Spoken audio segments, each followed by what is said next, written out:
Hello, friends, and welcome to episode 879 of the Juicebox Podcast.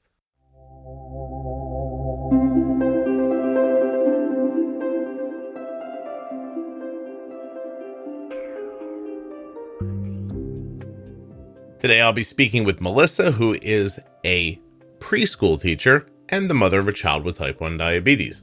We talk about many things. We laugh, we sing. Well, we don't sing, but we laugh and we talk. You're going to love it. While you're listening, please remember that nothing you hear on the Juicebox Podcast should be considered advice, medical or otherwise.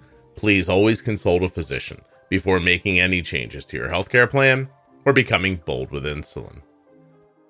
If you're a U.S. resident who has type 1 diabetes or is the caregiver of someone with type 1, the T1D Exchange is very interested in your answers to simple survey questions.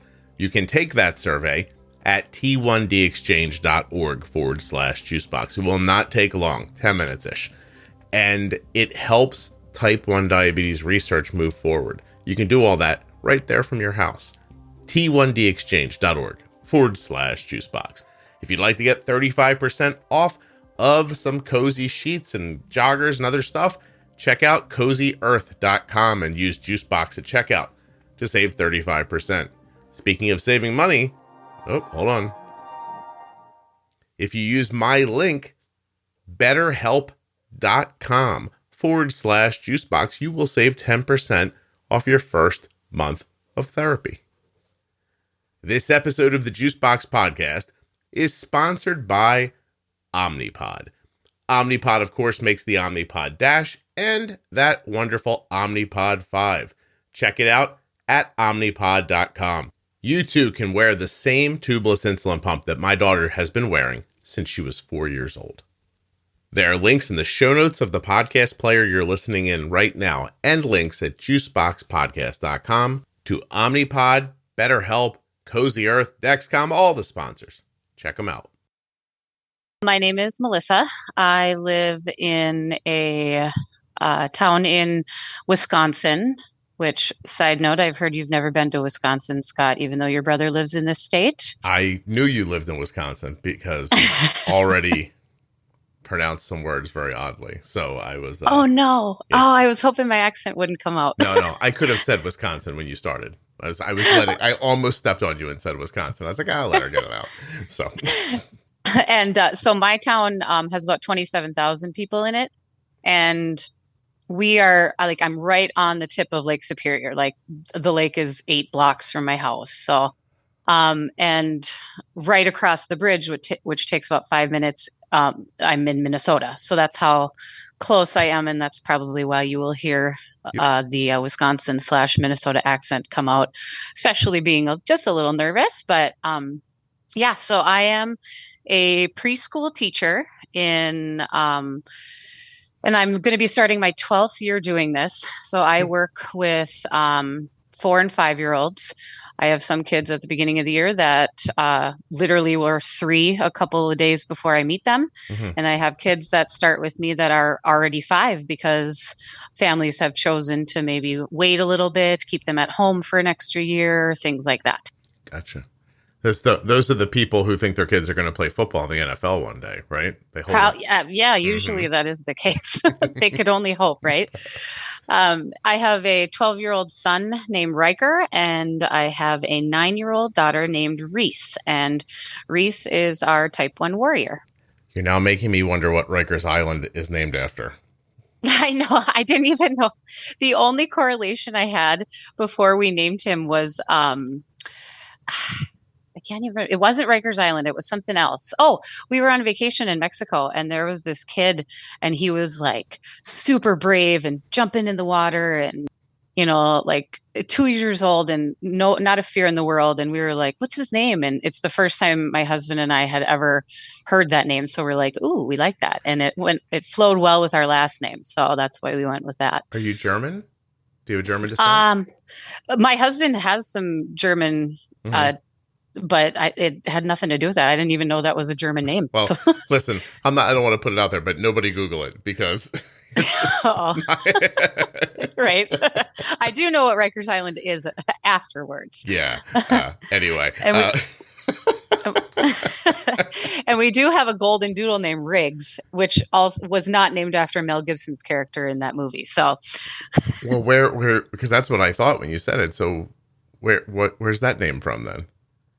ironically, we knew we were getting you're talking about the dog, right? Yeah, I don't care about your kid anymore. Riggs. Yeah. Okay, that's fine. Yes, we sometimes I don't care about the kids either. The dog is my priority. He's the only one that listens really well. So, we knew we were getting a puppy, and we knew we wanted to be an R to go along with our kids' names. And my husband actually had a dream.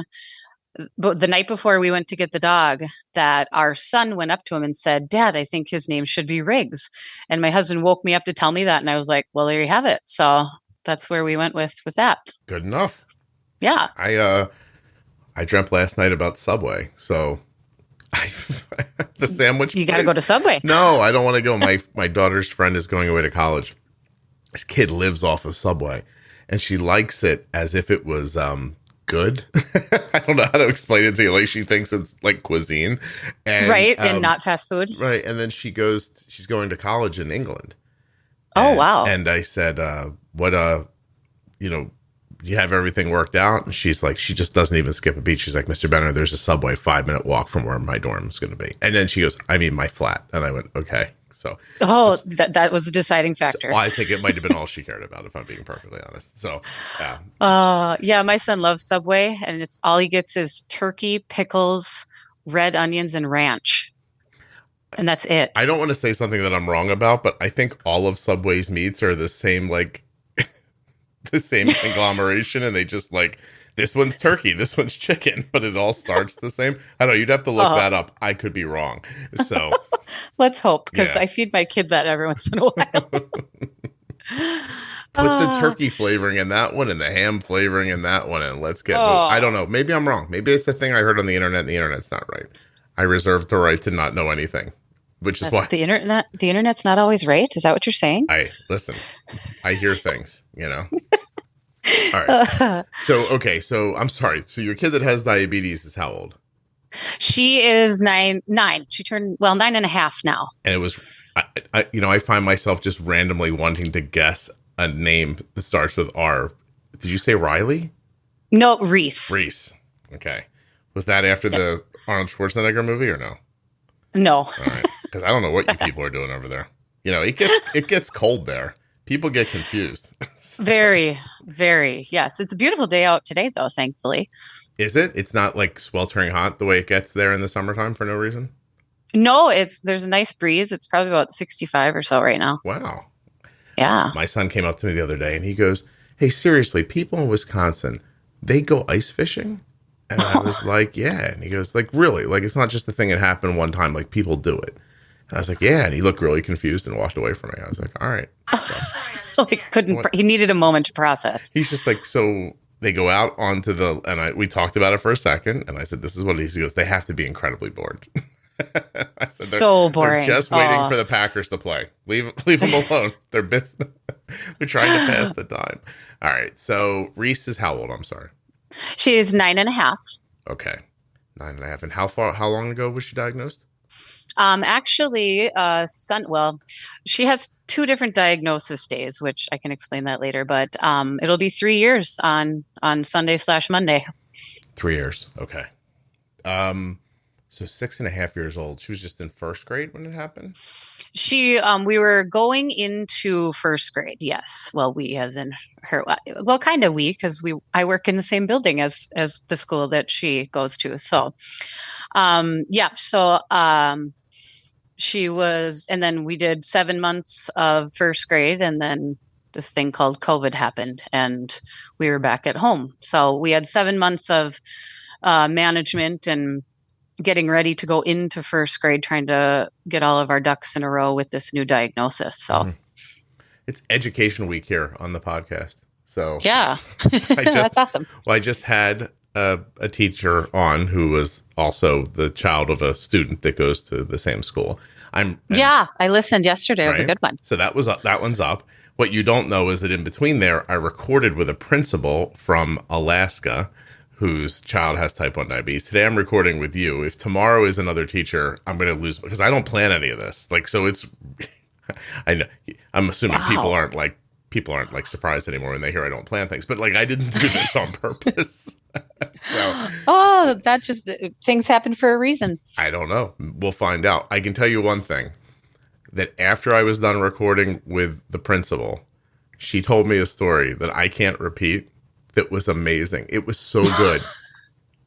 It was so good and interesting and bizarre and all the things that you want out of a story that I cursed at her afterwards. I said, I was like, damn you for not telling this on the podcast. She's like, I can't tell this on the podcast. I was like, well, no, obviously you can't. But I was like, it's amazing. So anyway, you can all wonder forever what she told me, but I can't tell you. It's terrific though. And you'll never guess. So don't bother, Melissa, don't bother conjuring something up in your head.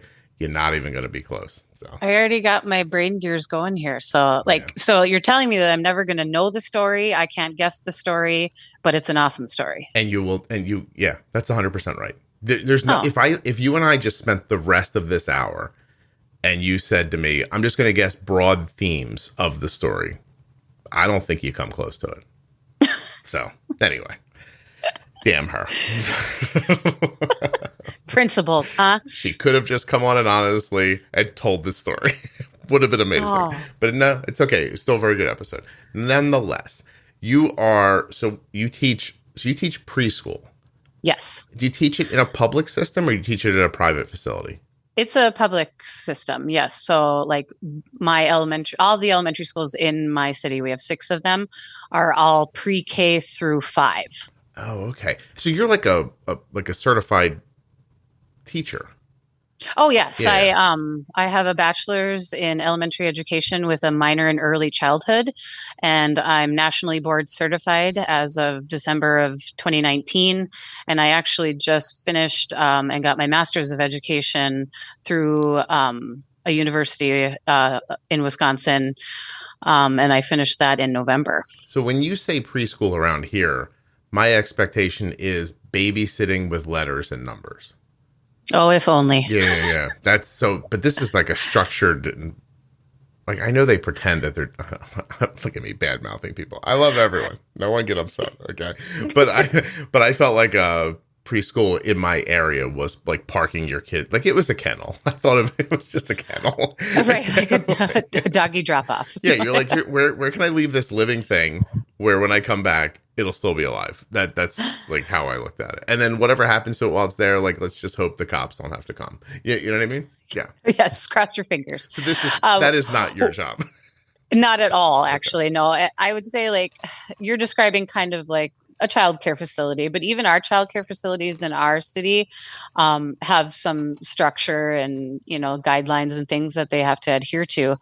And then we actually just recently started a 3K program in my school district.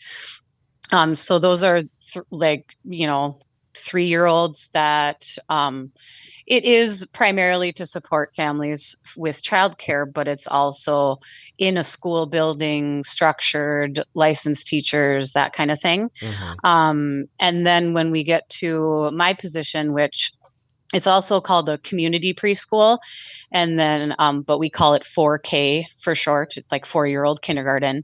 But yep, I'm in the school building. My kiddos get to see the building that they're going to be in kindergarten, and it's so exciting. And my kids come for just a half day, but so I have a group of 18 kids that come in the morning.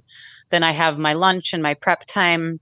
And then I have a different group of 18 kids that come in the afternoon. And then I do the same thing with those kids that I did with the morning kids. Oh, wow. You should just record yourself in the morning, then play it for the kids in the afternoon. Wouldn't that be amazing? I could just sit back and drink some coffee. No, but that's the thing. You can plan the best you can, but different kids have different needs. And so, thing happens and right. your whole day you have to adjust. Yeah. Well, I would imagine that 2 halves of the same day, even with the same plan, very infrequently go the same. I agree. Yeah. Yes. Mm-hmm. Interesting. So did you teach your own children? I did not. When my son was when he was in 4K, when he was age eligible for that, I did my first 5 years. I actually taught 4K at our local YMCA. It was this, I had to do the exact same thing that the district teachers had to do. I was just working in our YMCA building. And then he was past 4K. I believe it was his kindergarten year actually is when I applied for the district. Okay. And then Reese came along, and when she came along, it was like her and I are like, nope, she cannot be in my classroom. We would fight all the time. You're painting a lovely picture of motherhood. There has to be the line that you draw, though, but I just don't think it would have been what's best for me professionally or her personally for her growth. How is that better? Sure, you would have gotten fired and she would have ended up with a broken arm. I understand. So, all right, before we ask about Reese's diagnosis and get into that, I need you to explain to me why people from your part of the country talk about those lakes as if they're an ocean and they're the same thing when they're clearly not. And I don't know what you're talking about. Why does that happen? Is it because it's all you have is the lake? Is that why? What do you see what I'm saying? I think I get what you're asking. Mm-hmm. Just like, it's just something that is like literally in my backyard. And a lot of things that happen to us are depicted sometimes by this big body of water. And when you stand and look at it, it looks as though it's as far as an ocean, because I'm near the largest of the Great Lakes. So, but it's people joke and call it, the giant air conditioner turned on, because we could have an 85-degree day and within a second the wind switches and then it drops to like 55 and you're like, well, we're not going to the beach now.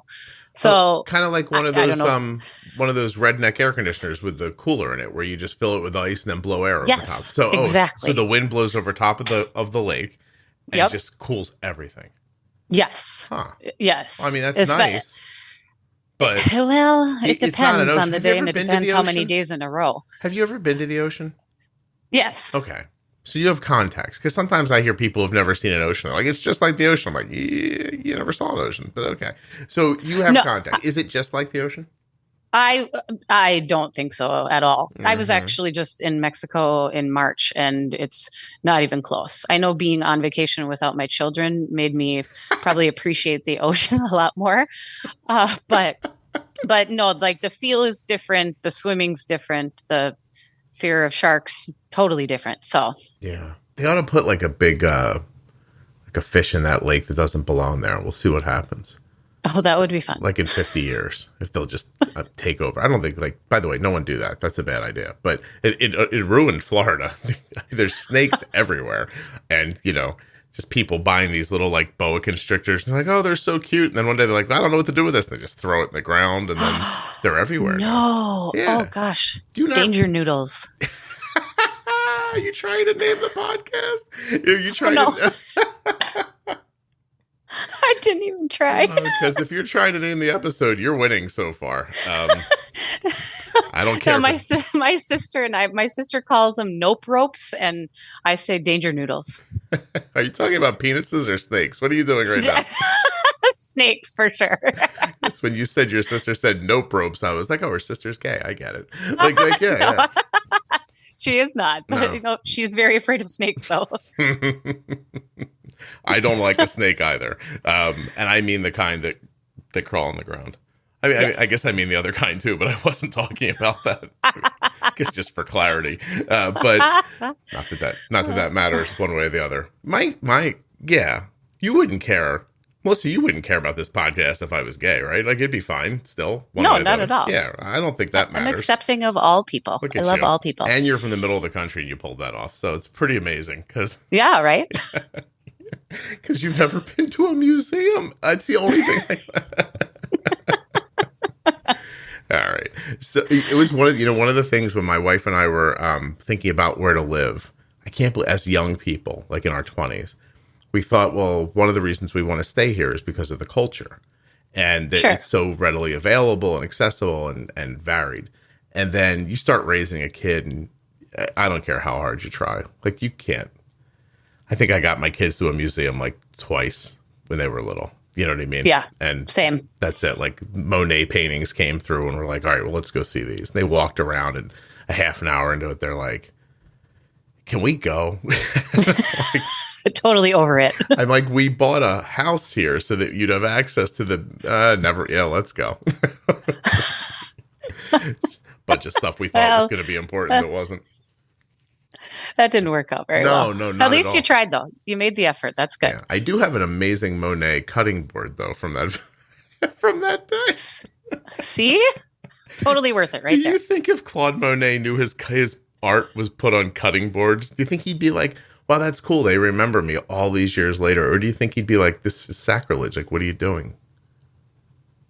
I think he would be like, let's put it on everything. Mouse pads, like, let's just roll with it. He'd just be a big pimp. He'd be like, yeah, can we get these on flip-flops? All right. Okay. All right, that's enough. You've got me, you're catching me. I just had an iron infusion. My iron's coming back up again, so I'm in a weird spot between tired and energized. Oh, no, that's uncomfortable. Where I don't make sense, which is fantastic. Probably great for the podcast, but for me personally, it's hey, I teach preschool. I hear lots of nonsense stories that are fun. Are you comparing me to a 4-year-old? No. Not at all. Yeah, you probably should. All right, so how old? So Reese is 6.5 when she's diagnosed. Correct. How does it present?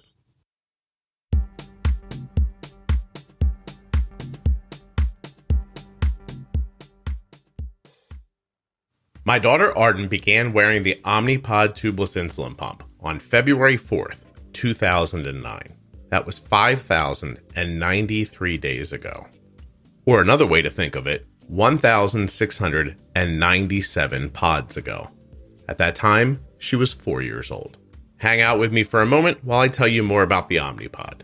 Omnipod.com/juicebox. Today, Arden is 18 and still wearing Omnipod. Back then, there was one choice, just one pod. But today, you have a decision to make. Do you want the Omnipod 5, the first and only tubeless automated insulin delivery system to integrate with the Dexcom G6? Because if you do, it's available right now for people with type 1 diabetes ages 2 years and older. The Omnipod 5 is an algorithm-based pump that features Smart Adjust technology. That means that the Omnipod 5 is adjusting insulin delivery based on your customized target glucose. That's helping you to protect against high and low blood sugars, both day and night, automatically. Both the Omnipod 5 and the Omnipod DASH are waterproof. You can wear them while you're playing sports, swimming, in the shower, the bathtub, anywhere really. That kind of freedom coupled with tubeless, a tubeless pump. You understand it's not connected to anything. The controller is not connected to the pod. The pod is not connected to anything. You're wearing it on the body tubelessly. No tubing to get caught on doorknobs or anywhere else that tubing with those other insulin pumps can get caught. Omnipod.com/juicebox. That's where you go to find out more. You may be eligible for a free 30-day trial of the Omnipod DASH. You should check that out too when you get to my link, omnipod.com/juicebox. So if you're looking for an insulin pump that is tubeless, waterproof, and automated, you're looking for the Omnipod 5. If you want to do it on your own and you're not looking for the automation, Omnipod DASH. For full safety, risk information, and free trial terms and conditions, please also visit omnipod.com/juicebox.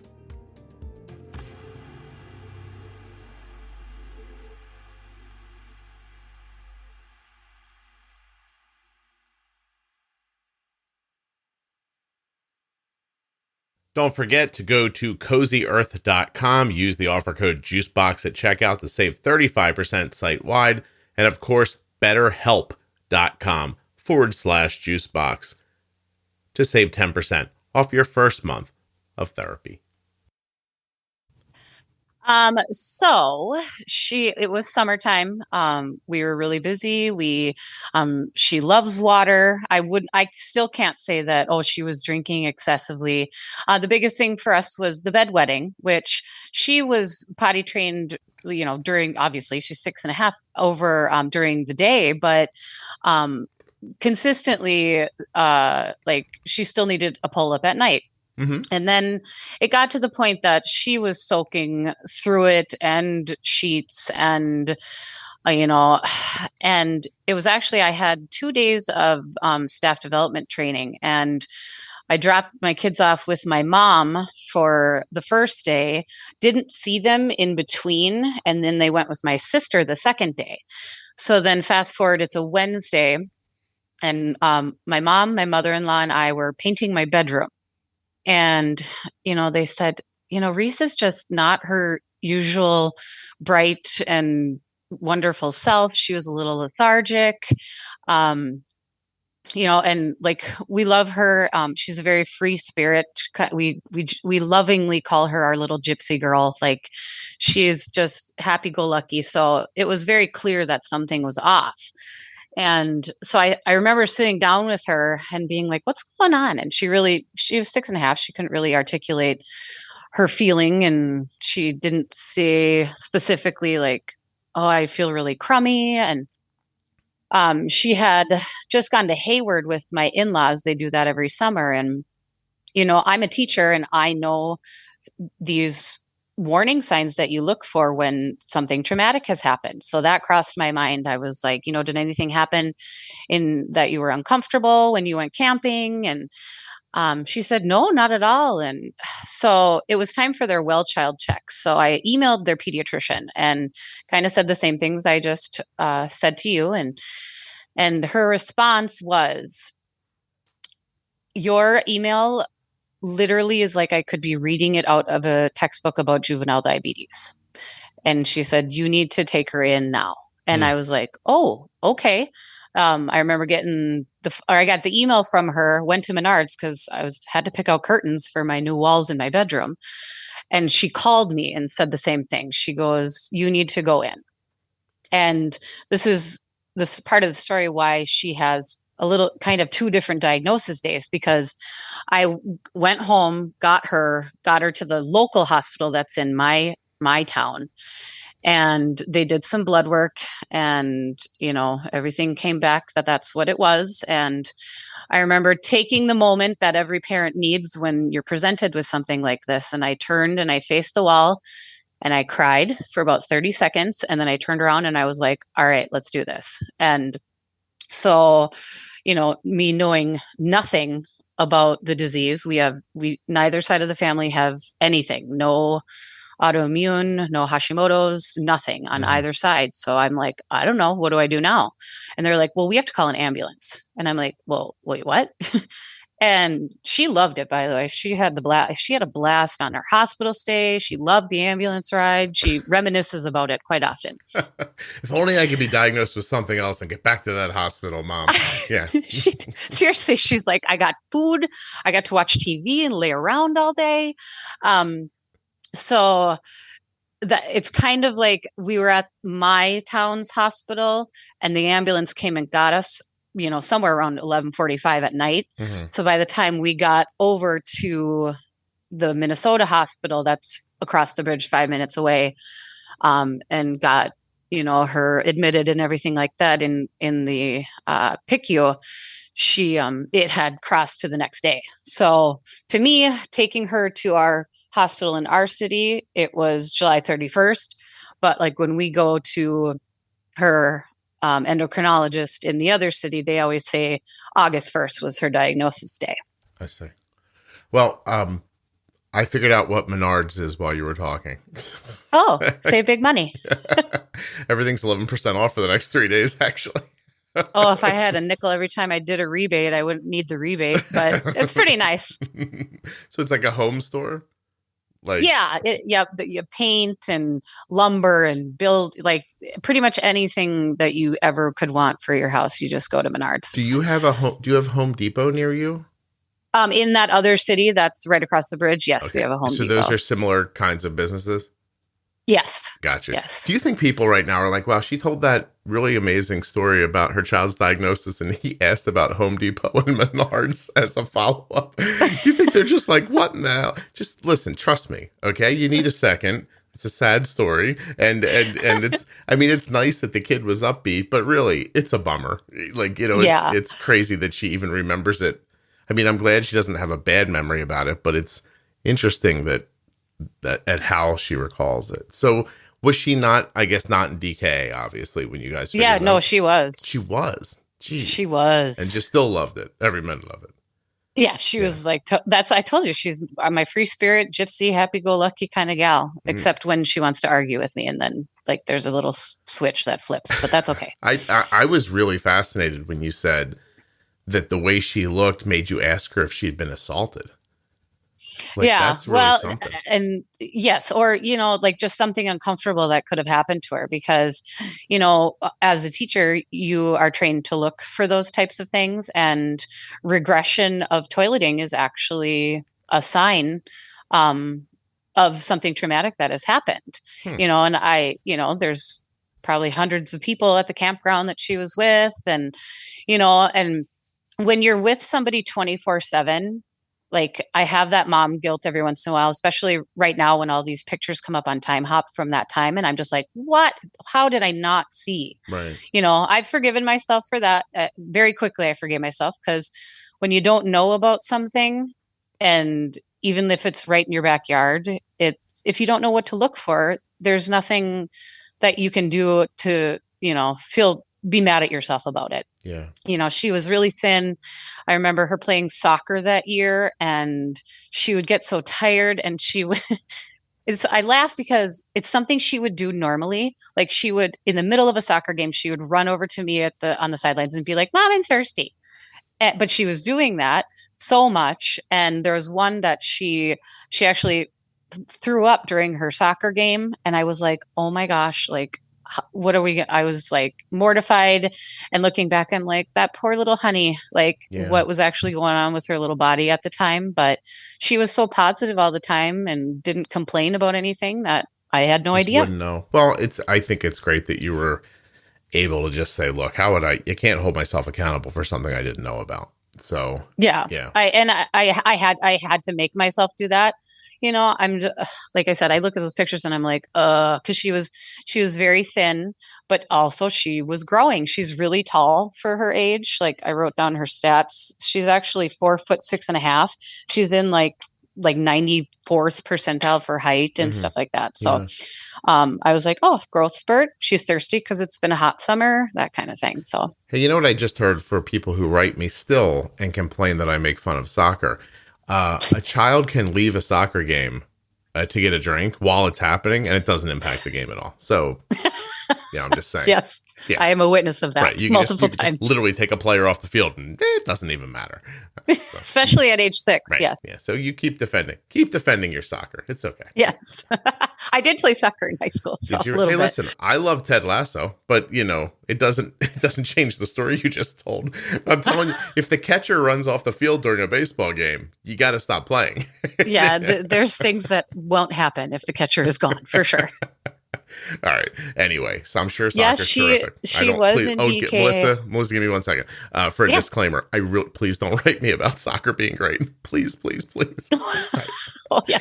Disclaimer time. I just don't care. I mean, listen, if you love it, I love it. My nephew plays in college. He seems very happy. Good for you. You just do people actually get mad at you? And oh my God, stuff? Nobody likes it when you make fun of soccer. Like, I've tried. I sat and watched it. I've gone to live games. I see. It looks like pinball with people running after the pinball to me. Yeah, giant tea parties. They're just like, there's the ball, and they run over there, and then nothing happens, and they run over there, and then nothing happens, and then they kick the ball. And listen. I've never kicked a soccer ball with the intention of putting it somewhere. I imagine it's incredibly difficult. But the goal is so big. It's harder than you think, though, for real. Saying I believe you have a good keeper. I believe all that, Melissa. But as an onlooker, it looks like you're trying to drive a truck through a bridge and you ran into a tree. Like, how did you miss that? It's so big. And anyway, I don't like. I have to ask you, did you get into trouble making fun of curling in that one episode? Hey, listen, I secretly love curling. I hope that came through. Oh, it did. It did. But, well, I have to tell you, the captain of the USA team is like an acquaintance of mine. He's Really? His son and Reese actually have been in class together every year since kindergarten, except for this last year. So I'm fascinated by anything where some of the participants look like they're in CrossFit all day long, and some of them look like they have hypertension, and it's still just like they're all just equally good at it. And I don't know. I want a version of curling where you have to like balance a kitten on the thing while it slides down. Like I want to see something try to like ride it like a surfboard. You know what I mean? Maybe not a kitten. Oh yeah. Who knows? An iguana, that might work, right? Because they don't yes, move around that would work. No, not they're too fast. What's the one that goes really slow? Chameleon. Oh yes, they wouldn't be good with a cold though. All right, or like a bearded dragon. We're gonna again. I think you're just making penis references, but we're gonna dang it. we're gonna I'm gonna workshop this. I think there's a way to spruce up curling. Well, let me know, and I can pass that on. Yeah. Yes, absolutely. I don't know. They should just put some. What if a hologram was on the stone? It would just be. There's something there. I don't know. We don't have time right now. But no, I've not gotten crap about. Like even as you say it, like I don't remember making fun of. Listen, it might be hard for you to believe, Melissa, but I don't remember anything I've said on these podcasts. So, nothing whatsoever, huh? I get. I'll get like people will come online and ask a question, and like thank God for Isabel helping me now with the Facebook group so much, because I'll send her a text and I'll be like, did I say that? Like and she said, well, you don't remember that? And I was like, I don't. I was like, I record like 4 of these a week, and then I don't hear them for 6 months, and then I put an edit on them and I put them up again. I was like, I'm like, while you're listening to the podcast, I'm 6 months ahead of you. And so I don't. And then you see what happened, because we weren't recording yet when you brought it up, were you? Like the Scott messed up episode where I re-edited a really traumatic After Dark episode. Like it got messed up in my filing system. So I had this incredible conversation with this woman.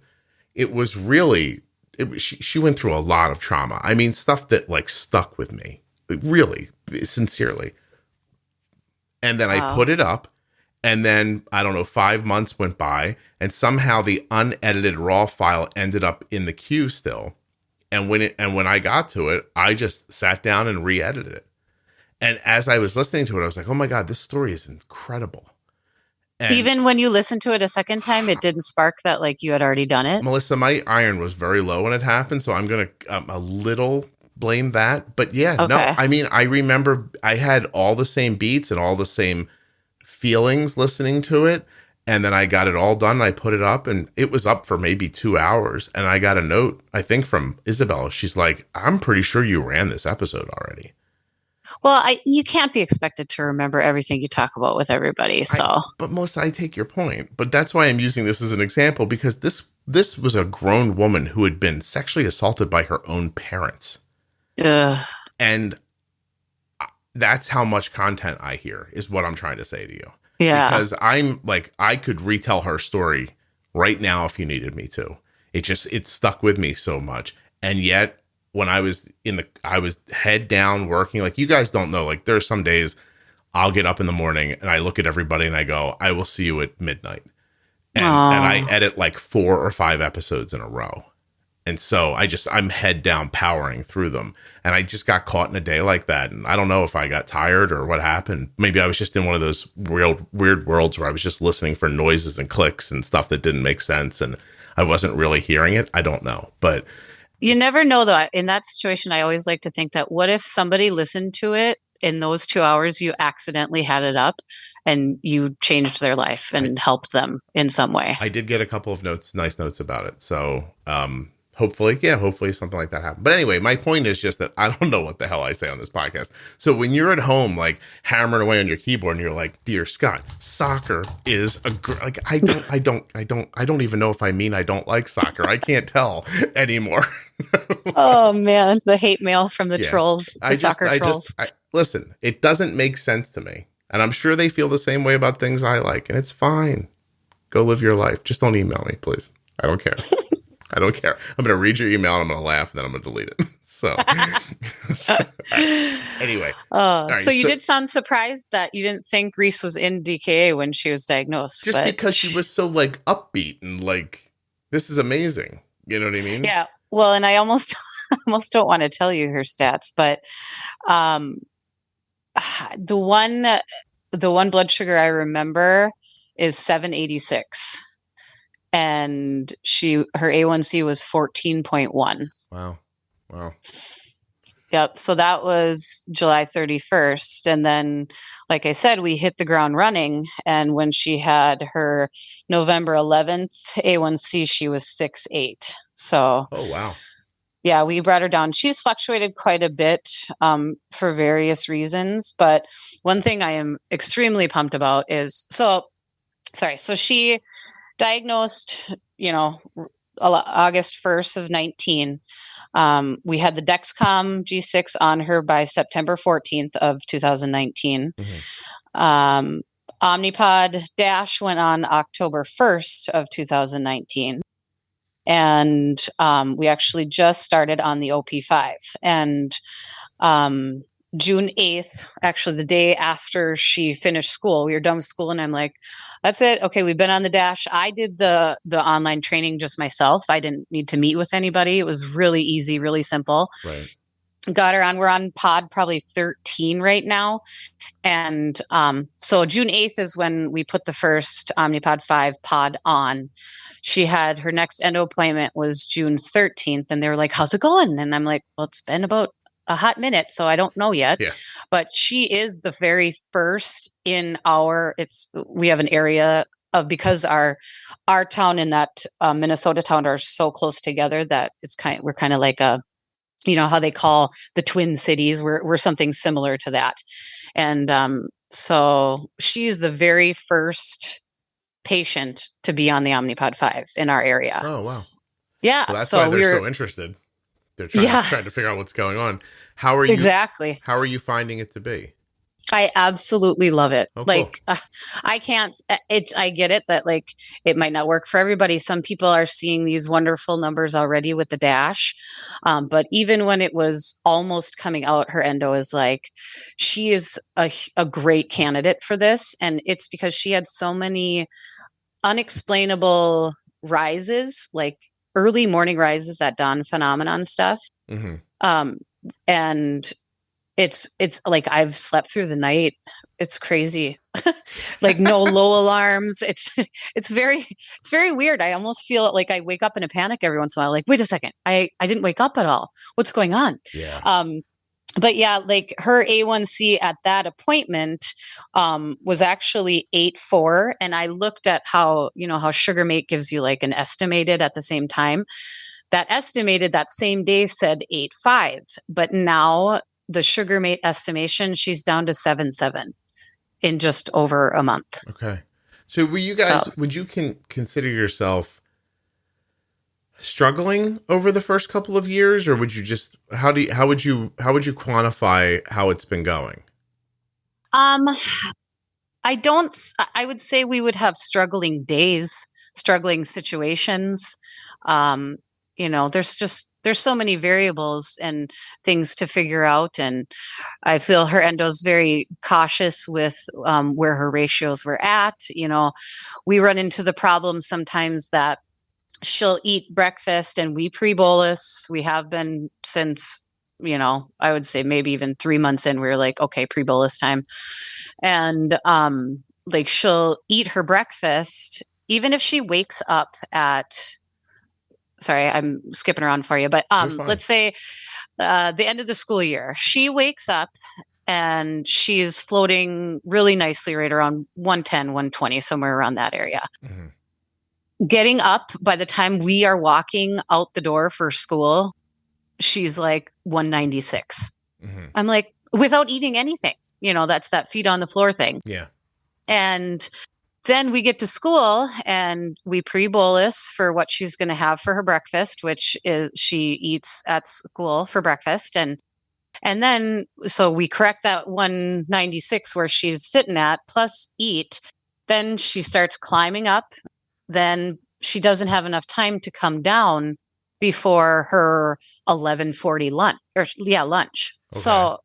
So then it's like, oh, good. She's starting to come down from breakfast here, but now lunch is making her go right back up. So that's the struggle that we had maybe the last 3-4 months of school.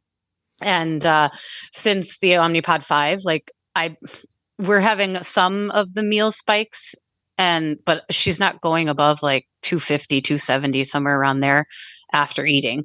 And then I just hit her with a correction and try to teach the system like, nope, no, we don't like her there. Right. Get her down, please. So it's so interesting to hear different people's definitions of good. Just, you know, as a basic example, like, you know, if you, I'm not even talking about Omnipod 5 at this point. Like it's interesting. Like you said, you know, she's got an A1C in the 7s. You're really happy with that. I think that's terrific. And I think there are people who would hear that and think, wow, 7, how did you do that? I can't get out of the 9s and I can't get out of the 8s. And there are people who have a 5 and a 6 and are like, 7, why is it you're not getting it lower? Like, I think it would be heard by people in different situations differently. And that's why I asked, like, so is your expectation meeting your results right now? Or do you have more, like, do you feel like you want more and you're getting to it, or are you happy with where you are? I guess. No, my mentality is if I can get her from an 8.5 to a 7.7 in a month, that I will be able to get her down in the 5s. Okay, excellent. It's just really interesting. I mean, the whole thing's, I mean, diabetes is just it's a giant pain in the ass. Like, I don't know if it really is. Yeah, I don't know if I've ever just said that out loud or not before, but it's not great. And I just assumed everyone knew. But at the same time, it's so she gets out of bed and she sees 190 before food. Yeah. And does that happen every day like clockwork? It was. And that's one of the reasons why our endo was like, when this Omnipod 5 rolls out, it's going to be great for that situation along with many others. But then, and there was some adjustments to basal too, but then when the basal adjusted, like, you know, it's always like, turn this little dial this way, but then bump this switch up, and, you know, all those little tweaks and things that you have to do and then test out. And I was one that, you know, let them make the decisions, and I change all of the information in her PDM, and we have to write it out and see if it works, because some days with the specific settings, it wouldn't happen, but it was getting to the point, the majority of the time it was happening, where when I emailed and I said, we need to adjust her morning basal. And I can't remember offhand, like, if we actually tried it to see if it would work, and then she kept crashing. So we weren't winning that battle, but now it's great. Wow. So what is, when she wakes up in the morning now and her blood sugar tries to go up on Omnipod 5, where's it making it to? For instance, this morning I woke up, it was, my husband got up for work, and it was about 5:15, and I looked at her number and I was like, I think she was like 165, and I went in and did a correction. And even like, I was doing some corrections where it was like 1.8 units, but this was a 0.15. And sometimes it'll say like, nope, you're not doing a correction. And I'm like, but she's not where I want her to be. So I'll put one in manually too. Okay. I just heard you say getting out of bed at 5 o'clock, and I thought, you guys got to get a podcast. That's terrible. Like, getting up that early. I went right back to bed. Don't worry. Like, my husband is, he has insomnia, and like, one little thing will wake him up. That's why I had to get a smartwatch, so that if her alarms go off, my watch buzzes to wake me up.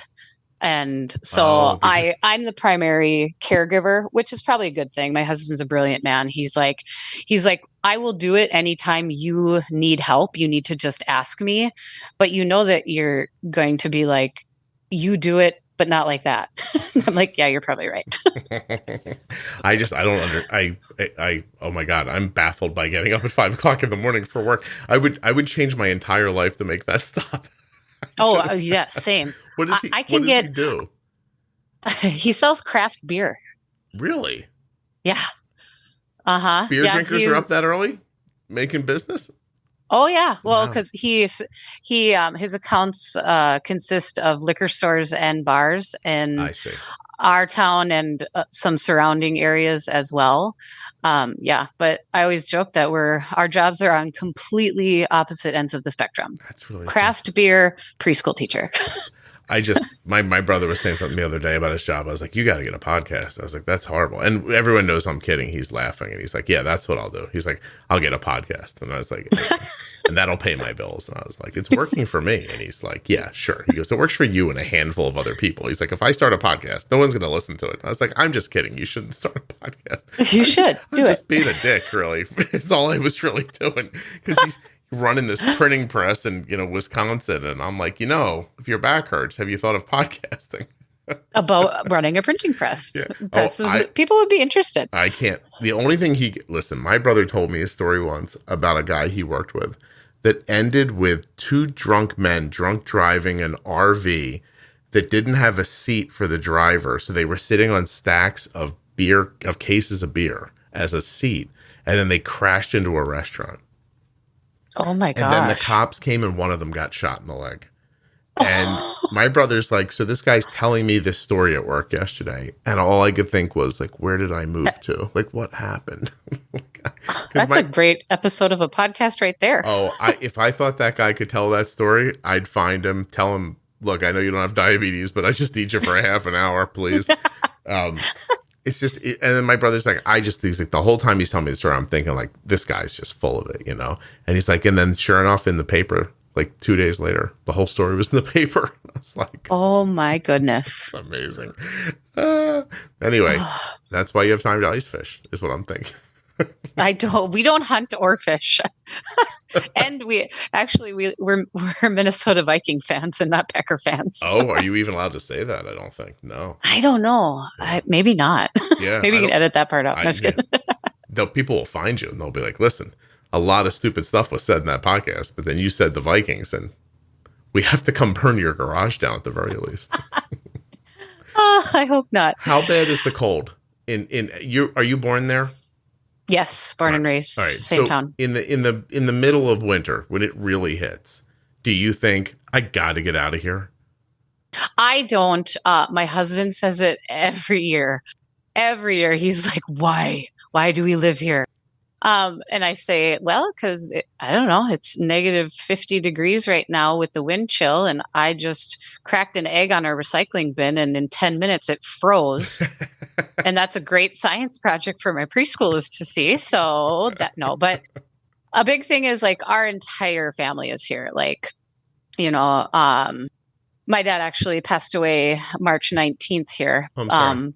Thank you. Yeah. But, we have both sets of grandparents are here. Both of our sisters are here. Our entire family's here. And I was like, we moved to Florida and we'd love the weather, but then we'd be like, we have nobody to watch our kids for us. So yeah, I'm not saying Florida. I don't think. I actually don't know where I'm saying anymore because it was 115 degrees in Texas the other day. So I don't know that there's anywhere to run to all of a sudden. Yeah, that's no fun either. No, but it gets oddly hot where you are too. It does, like for one day a year. No, yeah, like August. I always say that our summers should be like July, August, September, or even August, September, October, because we sometimes will have days in October where it's still 80 degrees. Yeah, it's really something. It really is. And then June, we jokingly call it January because sometimes it's that cold out that you think it's actually January, but it's January. I don't understand what you're doing. My brother's still like, are you ever going to come here? And I'm like, I don't think so. No. Just come for that 180 degree day. You'll have a great time. My mom wants to go live there and we're talking about it now. And just because Brian moved so long ago and she's older. So she's like, let me ride this out where I see Brian more often. And I was like, yeah, that's fine, Mom. So we're talking about how to get her there right now. We're somewhere between, here's our ideas. Because my mom's 80. She just beat cancer. And we don't think she can sit too long. We don't think putting her on a plane is a great idea. Like, we're trying to figure out what to do. So we're down to pulling her in a trailer, just laying her on some hay. That seems like a reasonable idea. And we want to, part of us were like, well, we'll drive because then we're at least a little more in control. But still, if my 80-year-old mom's like, I need the bathroom. Like, we still might have to drive miles to get to it. And, then she's going to have to get out and walk. And I'm like, I still don't think it's like, I don't think it's a great thing. And you're just like, wow, like how hard is it to move an older person like a great distance? I never thought about this before. So as we were joking about putting her on a trailer full of hay, I said, what if we rented like a small RV? Oh, yeah. And I was like, then we'd have a bathroom with us and a place where she could lay down. And that's it. And I'm like, I think that's the answer. Oh, that's a great idea. Right. And you could stop and, see anything along the way that might spark your interest. Yeah. And I've never slept in a Walmart parking lot. I would love to do that one time, just to give it a roll. Absolutely. It's fun. No, I've never done it either. So, well, apparently if you have an RV, you're allowed to. So they allow RV parking overnight. I'm like, so I'm totally going to sleep in a Walmart parking lot at least one time during this. Just bucket list check. Yeah, just so I can say I did it. And because my bar is raised obviously really high, as you can tell. And oh, yeah. But I really think that might be the answer. And then my brother's like, we got to drive it back then? Because my other brother lives out here. And I was like, nah, man, let's find a place where we can rent it one way and then we'll just fly back when it's over. Like, he's like, all right, I think I could do that. Yeah, like the U-Haul, you drive it there and you leave it there. So got to be something like that for RVs. But there are other cities in Wisconsin that are farther away from the lake that are beautiful a lot of the time. My husband even he drives an hour out of town on a few days for his job, and he'll be like, it was 90 where I was, and I come into town and I watch it go to 70 and then to 55, and that's when he says the "why do we live here" kind of thing. Yeah, I agree with him. Tell him I agree. I would get the hell out of there very quickly. And I'd tell your family, look, you come if you want, but that's it. I'm gone. That's it. I can't do this anymore. I'm not putting on a one of those rabbit lined hats ever again. My wife got me one for Christmas once as a joke. Oh. And I put it on in the living room, like on Christmas morning. And in 10 minutes, my body was so hot, I thought I was going to pass out. And I was like, so it does its job. Oh my God. I was like, what is those rabbits must be so warm. Oh, yes, they are. So now this thing that I looked at and I was like, well, who do I give this to? As I was taking it out of the box, now I keep it. And if I'm working outside in the cold, I don't care how stupid I look. And I look very stupid in it. It keeps my whole body warm. It's amazing. Yes. So, oh, that's awesome. It's like putting a heater on your head. All right, listen, let's tell the people, let's let them in on it, right? You panicked a little bit the other day because you were supposed to come on and talk about being a teacher at a place where your kid works or kid goes to school. And then you turn on the podcast and there's a woman on talking about it. And you were just like, I should probably not even come in. Well, I was like, oh, crap. It was like the first thing I saw. And I was like, oh, no. And to be honest, I didn't know what your turnaround time was or anything like that. Mm-hmm. So I was like, let's just check in to make sure. So yeah. The tone of your email was like, I thought, oh, Melissa's backing out. That's what I thought when I saw it first. And then I was like, no, she's just worried. So I was just looking for reassurance that it was all going to be okay. So is there anything that you really want people to know that you've learned by being in that situation where your kid is in an education sense, but you're there? Like, I guess you get to see more is my expectation.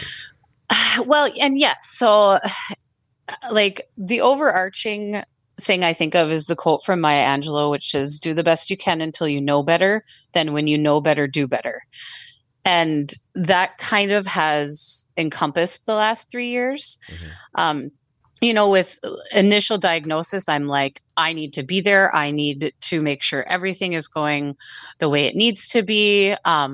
We had a brand new school nurse coming in, and when you live in a small town, you're connected to everybody. And our nurse that had just retired was actually the wife of I'm going to say soccer again. Sorry. Okay. My soccer coach from high school. It was his wife. And they have a type 1 daughter who was in her 30s at the time. So before I found out she was retiring, I was like, oh, that puts my mind so much at ease.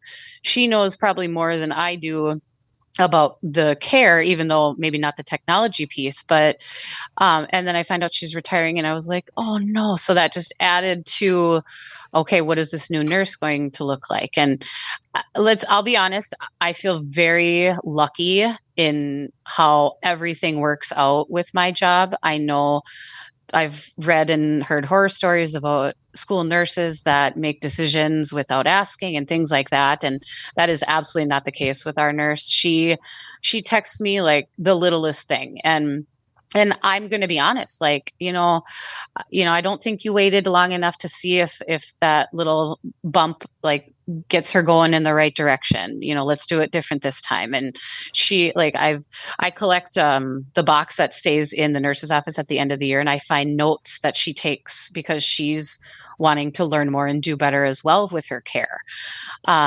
So, those first 7 months after diagnosis, it was all hands on deck. My principal was whatever you need.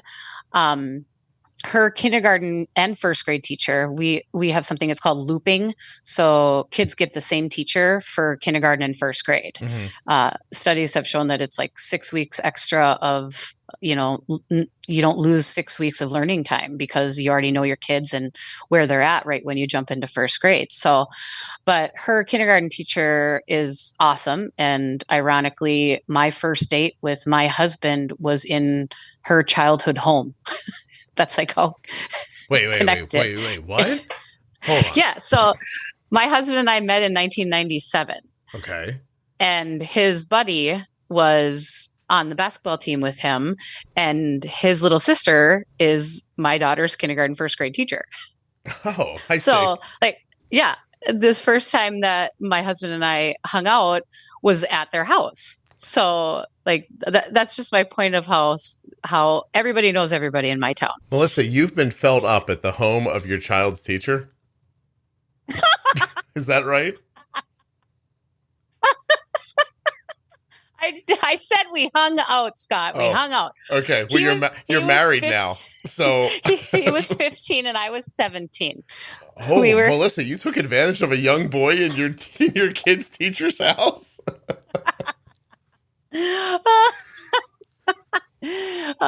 No. Come on, Scott. But so again, like everybody at our school is like, you just let us know what you need from us, mm-hmm. And with the help of the podcast and the Facebook group and support in our community, it's just, I learned more. Okay. I learned, almost hate to admit this, but it was just last year that I learned that once you hit the button on the PDM, you can walk away. For her entire second grade year, you were standing there holding her next to it? Yes. Yes. And I was like, wait, hold on a minute. So once I give it the instructions. What did you think the controller was doing? Did you think it was secretly talking to the pod going, keep going, a little farther, yes, a little more? That's exactly with each tick of the bar. I was like, all right, we got to make sure everything goes in. Everything goes in. So you said your husband is smart. Now I don't know if I can even believe your interpretation. He's brilliant. Okay. He's brilliant. And then, we all agreed in her 504 that we would make kind of like game time decisions, like with what's going on. Is this a nurse visit or is this a mom visit? Mm-hmm. And her kindergarten classroom, literally 20 feet from my classroom. If her door's open and my door's open, I could see her in her classroom. I see. Then her second grade one was one over. So 20 feet, but a little bit more diagonal from my room. And there was a moment in second grade when she walked in my door and she goes, Mom, do you have a hairbrush? And I'm like, this is not diabetes related. You are missing instruction time. Go back to class. I need to stick a gum in a brush. Don't ask me why. And so I was noticing, not that she was taking advantage, but again, that free spirit, happy-go-lucky gal would maybe manipulate the system every once in a while and come over. And she was like, but we're having a cupcake. And I'm like, you know what to do. So the biggest change when she went into third grade was she was now upstairs At first I was like, oh, I don't want her upstairs, but I'm like, no, now after the hairbrush incident, I was like, you're upstairs. It's fine. And just, in the reality, after these next 2 years, she's going to be at the middle school in a whole different building than I'm at. And we have to get her prepared and ready. And the more independent she becomes with her care, I think the better both of us are going to feel. Sure. So when my dad passed, I had 2 weeks where I was home. And as a family, we discussed that it was best for the kids to get back after just a couple of days. And so she was at school, I was at home, and I'm like, well, I'm not in any shape right now to go into that building. And, I wasn't ready for that, to get all those condolences and things from colleagues. So we came up with a system that I would put what her carb count was for her lunch in with her PDM. And my alarm would go off. I would text her teacher, and they would she would watch her put, just to make sure she doesn't transpose any numbers. It's like 28 carbs and 82 carbs is a big difference.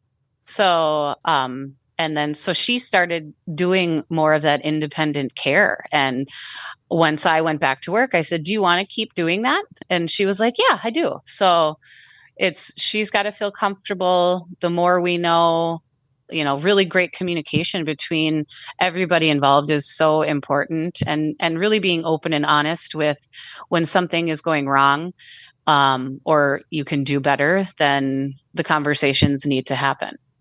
Okay. Well, I think that a plan is the best thing to have. So, absolutely. Yeah, I think that's amazing. Do you... Can I talk to you about numbers for a second? Sure. Because and I'm going to ask your opinion too. So I've recorded, you haven't heard them yet, but you will. And by the time this comes out, they will have been up for months.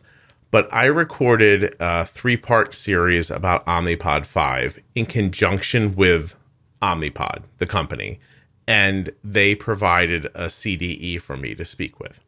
Oh, that's so exciting. And she was from the Barbara Davis Center, and really terrific. And I got to know her, in the lead up to this. So this was my idea. I've been floating this idea to Omnipod for 2 years. I'm like, when Omnipod 5 comes out, like, let's do a short series that explains it to people. And they were like, yeah, that's a great idea. So it actually kind of happened, which was amazing. And this woman, Carrie, is how she pronounces her name. I think it's my fault. Like, I hear... Probably. I don't... Yeah, I mispronounced her. Carrie Burgett. Really lovely girl. And great at what she does. But what I noticed as I was getting to know her in a couple of meetings we had leading up to it, that she was very knowledgeable and easy to talk to and could explain things well. But her greater focus was kind of the masses. Like, she wants everybody to do good. She's not looking to drill down people's A1Cs into the 5s, right? Like, that's not her focus. Her focus is, let's not have people running around with 8 and 9 and 10 and 11, 12 A1Cs. Like, let's get everybody, into a reasonable place, And I was thinking about her one night, and I was thinking about Jenny, and I was like, what's the difference between these two people? And the difference between them is, like, Jenny's professional life is focused at really helping you dial in, like, get it really into the 5s, right? And Carrie's focus isn't like that. And I thought, well, I wonder if I shouldn't do a series with Carrie about management when you're not shooting for a 5.2. And if that wouldn't be valuable for people. And I wonder what you thought of it. Like, you're the first person I'm asking, so don't tell anybody, please. Keep it yourself. I'll take it to the grave. Huh. So you can hold on to it just till it comes out if we do it. But, I appreciate it. So from what I'm understanding, you're saying is Carrie more in tune with making sure people don't feel so defeated all of the time and being discouraged and things like that? So it's interesting that you hear it that way. So I think that's telling about you. But no, that wasn't my real... My question, my thought is that some people have your kind of feeling about this. Like, for right now, a 7 point, whatever you said, is great, which I don't disagree with. But you don't feel pressured to me to get it down. Like, let me just say, like, if Arden's A1C this last 3 weeks was 7.5, I'd be like, oh my God, what have I done? Like that, like I would be like, I have to get this together. And that's because my perspective is an A1C in the fives and yours isn't. So you're not panicked by it, but you know it exists and you do think I can get to this. Exactly. But you're not pressured by it. I'm not pressured by it because I do understand that it's going to take some time. And, 3 years sounds like a really long time. It doesn't, but to me, but go ahead. Yeah. Yeah. But when you say it in that way of like, yes, I guess I don't have the urgency to get her down to a 5, but like, I know we will get there with what I am seeing with her numbers with the Omnipod 5. And it's been like I don't know. I feel some days that it's some sort of sorcery or something, like, because there are things that I have done the same for the last 3 years on the Dash. And it kind of became like, well, this is what happens. She goes up after a meal, then she comes down and then floats kind of fine. We got to watch for the dips and the lows. But I bet you I've maybe have had to treat like an unexplainable low maybe twice or 3 times in the last month and a half. When she wasn't bouncing on the trampoline or swimming or something like that. Yeah. But I know with what I'm seeing and how often she's in range now compared to what we were seeing prior, it is an improvement. But again, I still know I can do better we can do better. Let me ask you something. Have you listened to the Pro Tip series? Yes. Okay. And so, but you still slipped into that, like, well, this is just diabetes thing. Like you're accepting of the idea that like blood sugars are going to spike after meals. And I know that there's a way that they won't, but I haven't figured it out, tweaked it to figure it out yet. Yeah. Yes. Because probably, go ahead. I'm sorry. No, I was saying it depends on what she eats too. She's a very picky eater. So you'd think I'd be able to dial it in and figure it out, but. Well, you're also working. You have a full-time job, right? Yes. And you're keeping that story quiet about the way you took advantage of a 15-year-old when you're 17. That's probably a lot of work. And, like... Hey, he's happy about it. He's happy. Hey, listen, I'm not questioning you. I think you were out there doing the Lord's work. What do you think of that? So, But I just think, men die before women. And you're like, well, let me get a younger one and maybe I can get him to help me in my later years with more stuff. Oh boy, I hope so. With his stress level. Oh. Wait, he's got stress selling craft beer to people? I know. Isn't that the most ironic thing you've ever said in your life? Yeah. I don't want to get away from my original thought too much, but that took me by surprise more than anything so far.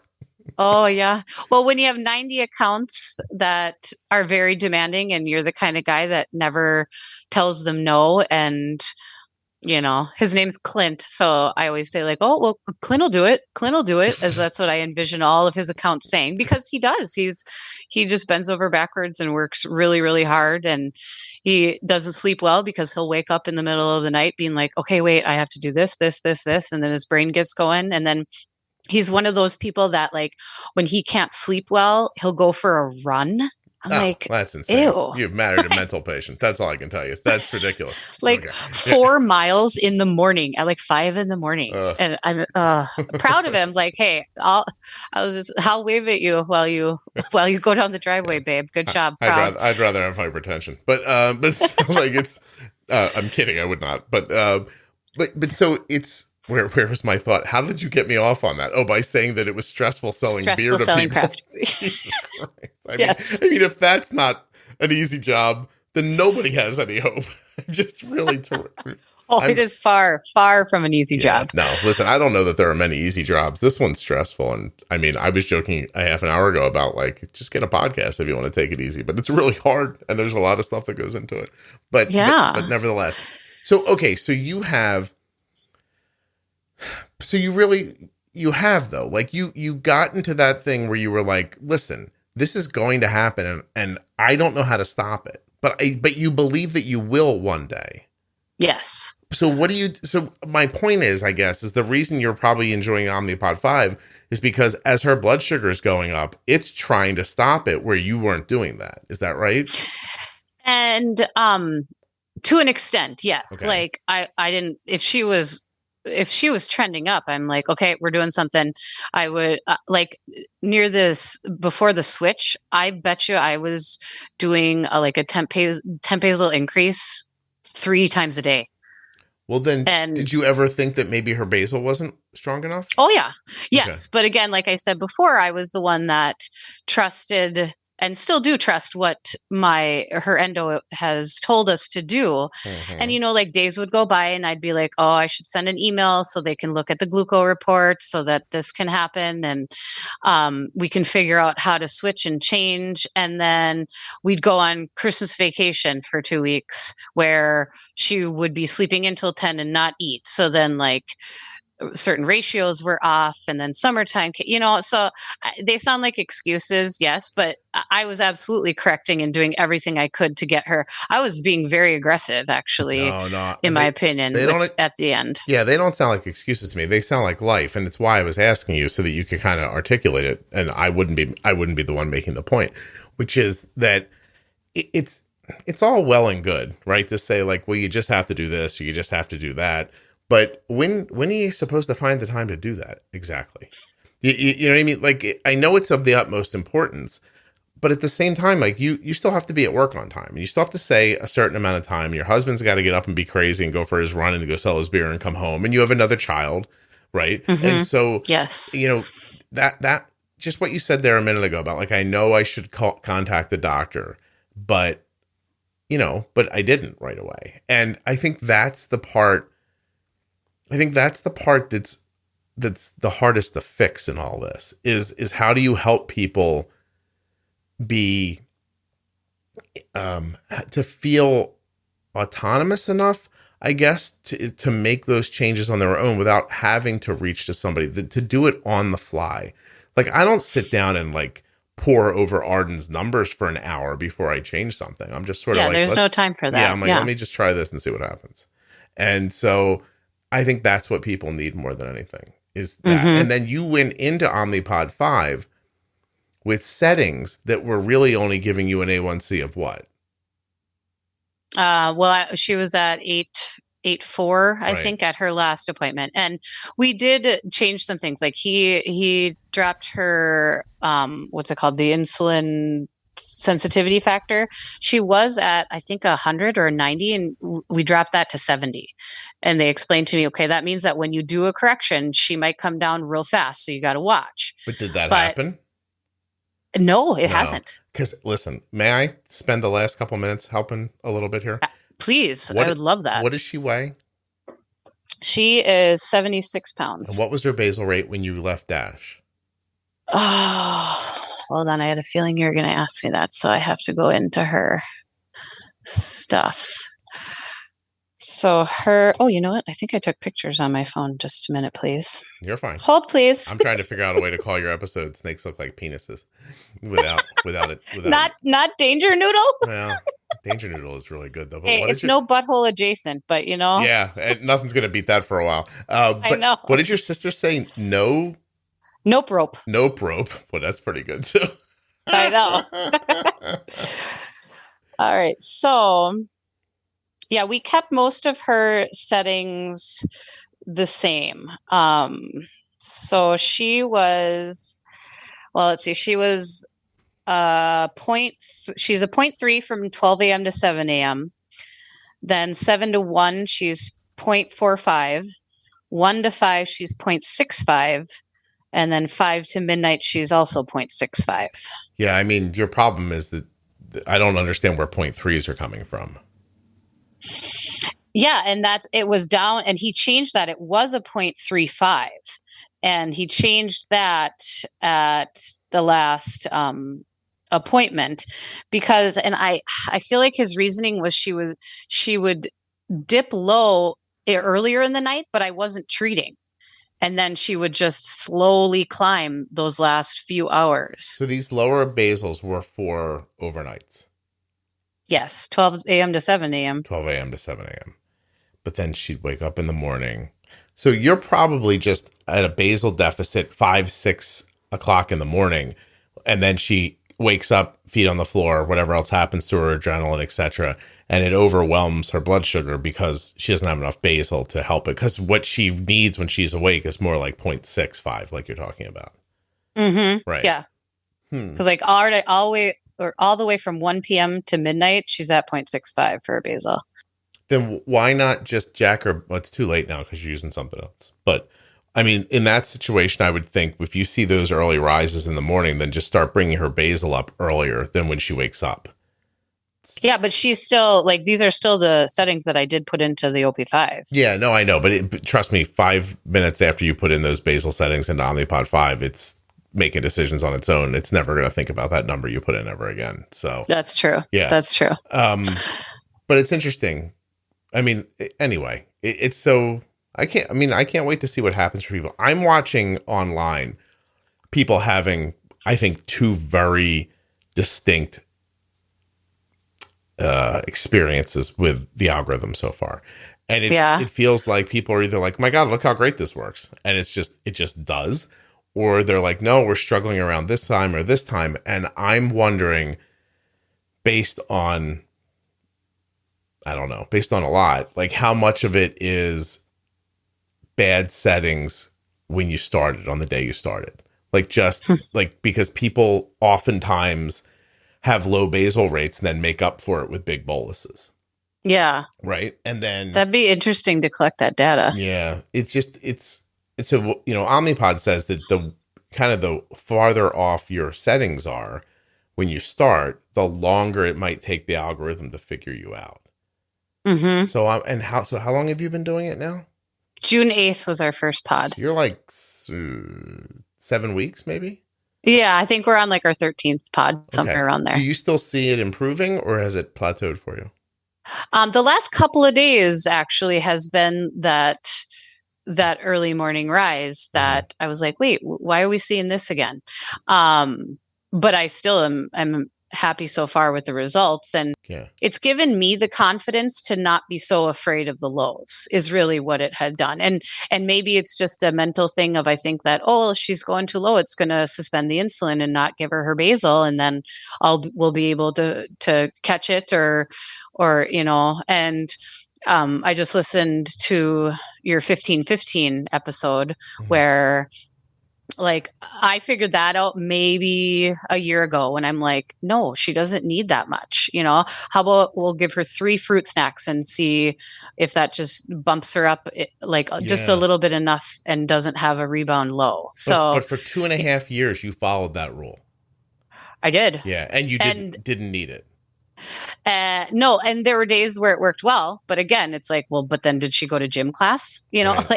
Or was she going outside for recess after she treated a low? Mm-hmm. Or was it, we pre-bolus too far in advance of lunch and she hasn't started eating yet?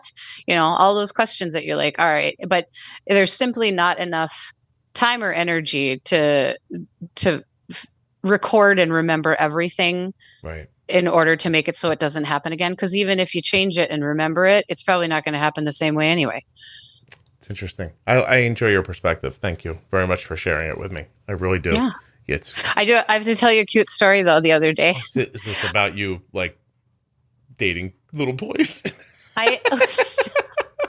Scott, I'm a preschool teacher. Well, I'm just saying. I do not date little boys. I am trying to imagine when I was 15, if a 17-year-old girl would have went out with me, how amazing that would have been. Oh, it was like every scene you imagine from like an 80s movie where like I was crouched at my locker and he walked by and smiled at me and like the Monster Ballad song started playing. And I remember saying to myself, like, I am going to marry that guy. Really? And we dated actually for 10 years. Well, yeah, you had to wait for him to come of age. Absolutely. Yeah, we dated for 6 years, broke up for a year, got back together, and then we had been kind of, 10 years. We got married 7/7/07. That's why I was like, oh, maybe my podcast number would be 777, but I don't know how it's going to fly. Yeah, don't worry. I'm not putting any effort into that, just so you know. No, I don't expect it. Dr. Perez's episode went up on his birthday Oh, that's yesterday. crazy. He sent me a note. He's like, I was really thrilled to see my episode go up. He goes, coincidentally, yesterday was my birthday. And I was like, and I took credit for it. I went, oh, I did that on purpose. Well, that was very kind of you. I don't know what his birthday is. I'm stalking you on Facebook now. Oh, that's fine. Yeah. Look at this. Yeah, because I think we're friends anyway. So. All right. Don't tell people I sometimes say yes to friend requests on Facebook. You're killing me. Oh, it was a very long time ago. I think you answered a question for me and it had to happen. I haven't done that in a long time. Look at this. This is something. Yeah, this doesn't look illegal. Everything seems fine. You're fine. What, your family. Because of my husband. We are family, yes. How old are you now? 42. Well, I'll be 42 in August. Oh, and he just turned 40 or is about to? He turned 40 in January. No kidding. Boy, this is a sexy story. All right. But no, my story is not sexy. It's super cute, actually. Go ahead. Let me hear. So I was trying to figure out one of these morning rises out of nowhere, and she's really good at not sneaking food. She has done it. And we always tell her, like, you're not going to get in trouble for diabetes stuff. I'm like, if you want 10 pieces of candy, just bolus for it. I don't care. Mm-hmm. You're a kid. We always like safe and happy and healthy is like our goal. We try to adhere to that as best we can. But so I asked her when she had this crazy climb up out of nowhere in the morning, and she's like, I didn't eat anything, Mom. She goes, but I did have a dream that it was a kid in my class's birthday and he brought cupcakes and cookies and donuts. So maybe that's why my number went up. She thinks it's possible that her dream made her blood sugar. It could have, by the way, been adrenaline from the dream that pushed her blood sugar. But nope, she thought it was so she got all the snacks, all the sweets for her friend's birthday in her dream. And that's probably what made her blood sugar rise. That is really sweet. And she's got that. It seriously is. Now, 11 years from now, I don't know what she's going to do when she's 17, but right now she seems adorable. So, did your friends make fun of you? Wait, do my friends make fun of me, like in general? No, when you were 17, you're not sticking on what I'm concerned most about. When you were 17 and you dated a 15-year-old boy, did your friends mock you, or were they? No, he was a stud. Still is. Oh, I see. Oh, I see what you did. Oh, I'm seeing it now. He is a handsome man. Yes, he is. Oh, you got him before he knew. I see what you did. And he's sweet as pie. He I'm sure you kept him away from girls. Well, I kept him away, but not always kept them away. Oh. I'm seeing that could be possible too. I would let this man hold my hand. I see what's going on here. All right. Okay. All right. I got the vibe here. Melissa, I know what's happening now. I figured the whole thing out. I'm good. Wonderful. I was like, yeah, you basically, you were like, that kid's going to be draftable one day. I'm getting him now before anybody else figures it out.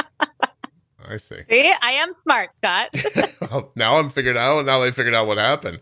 At first, the reason I had to go stalk you, I was like, was this like some sad girl that could only get a 15-year-old boy when she was 17? And now I'm seeing what you did. You were like, I'm just going to get this one before he ripens. Mm-hmm, not just a hat rack. All right, Melissa, this was good. Thank you very much. I appreciate your time. Absolutely. I appreciate yours as well. Oh, cool. Thanks. Hold on 1 second. Okay. Okay. Hit record again. Okay. Oh, crap. Okay. Okay. Can you tell that story are you comfortable with that? No? Yes. Yeah. Yes. Okay. So it doesn't have to be very specific, but we were just talking about how my daughter had hand, foot, and mouth before she was diagnosed. And then you told me what about your daughter? So my daughter had a couple of different sicknesses when you always try to pinpoint where this started, especially if there's no hereditary. And my daughter did have hand, foot, and mouth. But she was like 4, I think. So there's a couple of years between the hand, foot, and mouth and her diagnosis. Yes, or maybe she was even 3 at the time, I would think. And then she did have strep in 2018, which was closer to her diagnosis. Okay. And, I always think, like, does it really matter? Do I really need to know? That kind of thing. But the curveball that was just thrown is that my daughter, it was that summer when she had hand, foot, and mouth, we had gone to a friend's house and we were playing with, they had a big blow up, like water slide type of thing. And, a couple days later, there was 3 families total, and kids from all 3 families had hand, foot, and mouth. And I would have to double check with the mom, to be honest with you, if her child had it specifically, but her son actually was diagnosed yesterday morning with type 1. And this is, hold on, 5.5 years after the time the kids had it. Yes. Boy, yeah, I have no idea if those would be connected, but I thought that was so interesting when you were saying that. It's very weird. Very odd. But again, it's like, does it really matter? Do I really need to know that? Yeah, I know what you're saying. For your purposes, she's got it, and knowing Hal's not exactly going to change anything. Exactly. Okay. All right. I appreciate you jumping back on to say that. So thanks. No problem. Yep. Yeah.